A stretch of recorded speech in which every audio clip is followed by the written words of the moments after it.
Are you sick of wasting your time and failing over and over again to achieve your goals? Then you, my dear friend, are ready for SMART goals. Specific, measurable, achievable, relevant, and time-bound goals. This is a great system, a great filter through which to put your goals so that you can stop wasting time, start getting things actually done, build up your confidence because you're going to be actually achieving your goals rather than just kind of half-fast struggling through and then giving up before actually getting to where you want to be.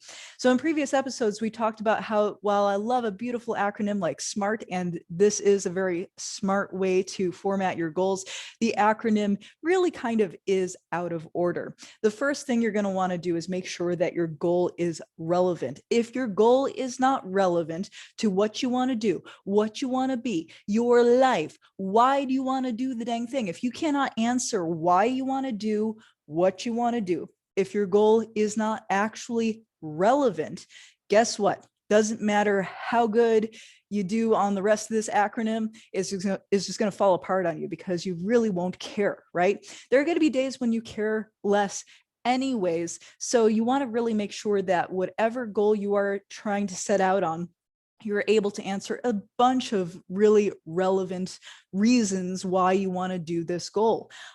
Usually more than one, but something that really strikes to the core of the why you want to do it. After that, we want to pick a time frame within which we want to either see a certain amount of achievement happen, a time frame in which we can get some things done, and giving a goal a hard start and end time. Even if you cannot achieve the entirety of the goal, having a small chunk to bite off means that you're going to be making progress, seeing progress, feeling like, hey, I can actually do this. Now I can tackle the next thing. So relevant, time bound, those are the first two. After that, we got to get specific, because if we say, oh, well, I don't have a whole lot going on for the next 6 weeks, or I know I'm going to want to see a certain amount of progress in 12 weeks, whatever it is, then we got to get specific about what kind of progress exactly do we want to see for our actions. Specifically, what are we going to want to see happen for our actions, which brings us to number 4 and number 5, which is the topic of the discussion for today. I'll link to the videos on 1, 2, and 3 at the end, or up here somewhere. Yeah, in any case, so we've got relevant, timely, specific. Now, once we've gotten specific, now we got to decide what we're going to measure, what measurements we're going to take to see progress. Now, if you've gotten specific about your goal, and your goal is something along the lines of want to feel better, now this initially might seem like it's not really measurable, but we can put these kinds of goals onto a measurement system, usually like a scale of 1 to 10, and we rate ourselves, or we journal to keep track of exactly what it is we're feeling, how we're feeling, that kind of thing. For example, if somebody has chronic pain, they may want to start a pain journal and see how their pain responds to different things that they're doing, like diet, exercise, walking, all of these different things.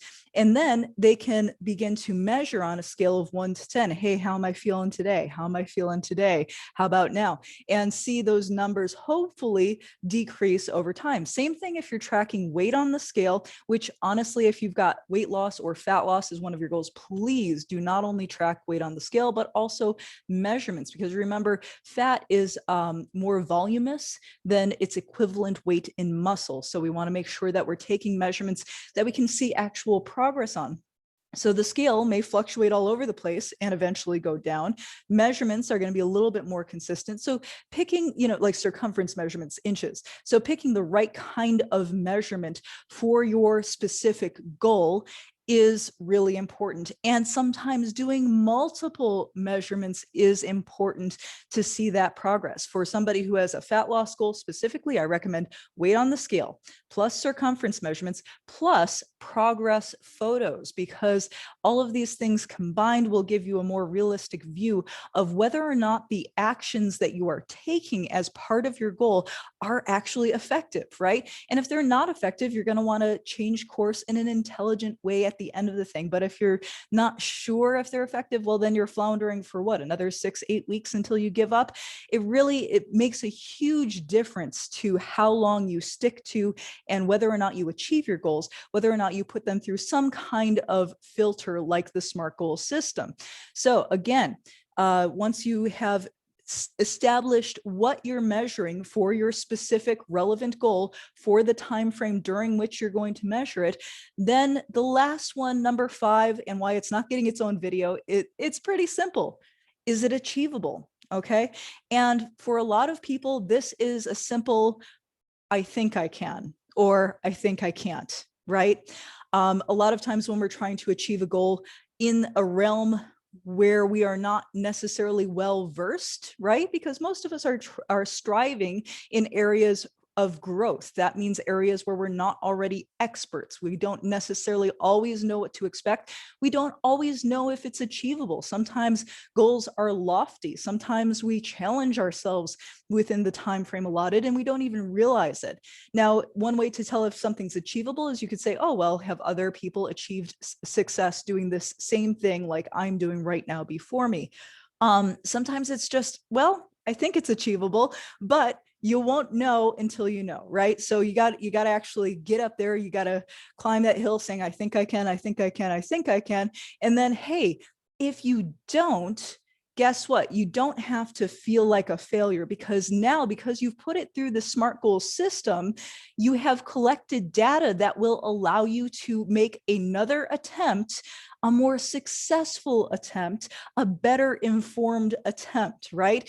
This, if we put all of our goals through a SMART goal filter, then there's no such thing as wasted effort, because all effort is a data collection process whereby we can further benefit ourselves in the future by comparing and saying, instead of just being like, oh, well, that last thing I tried didn't work, but I'm not really sure why. If we actually knew that it was relevant and we were highly motivated and we put it in a solid time frame and we were specific and we were measuring progress and we thought that it was achievable, if it then wasn't for some reason, so much easier to see what went wrong if you were doing all these steps. If you don't do all these steps, now this might seem like a lot of work initially, but I strongly recommend doing this with whatever goal you have, whether that is a physical goal, like the kind of goals that I help folks out with, getting stronger, getting leaner, getting more energetic, that kind of thing, or whether it's something career related or learning related or school related, whatever it is. If you put it through this system, there is no wasted effort. You won't get that feeling of overwhelm, like, oh man, I've just tried everything.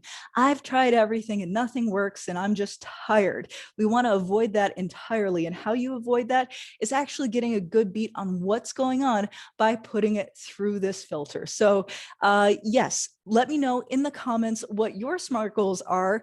You can go ahead and get more coaching with me, as well as access to meal plans, pre-made SMART goals for strength and activities and different things by going to www.thenerdgym.com. Joining at any membership level will get you access to live online classes via Zoom and meal plans and lots of support and all the good things you need to achieve your goals. And yes, getting through that SMART goals filter and making sure that you're actually either really making good, fast, steady progress, one block at a time, or understanding how to correct course without the negativity and the self-blame and the tiredness and all that other junk that, like, frankly, we can do without it. Am I right? Yeah. Like, let's just have fun in our body. Okay.